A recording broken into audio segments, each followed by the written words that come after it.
Creating a snowboard from wood can be a rewarding project for those who love craftsmanship and outdoor sports. Start by selecting a durable type of wood, such as maple or birch, known for its strength and flexibility. Carefully measure and cut the wood into the desired shape of the snowboard, ensuring it has the proper length and curvature. Next, sand the surface to make it smooth and even, eliminating any rough edges.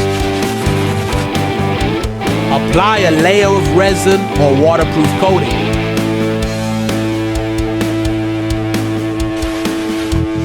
To protect the board from snow and moisture.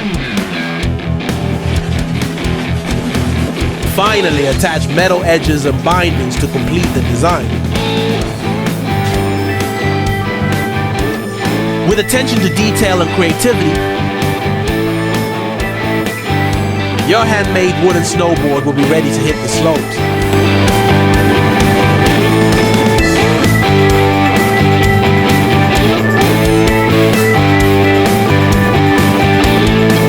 Thanks for watching. Don't forget to like and subscribe.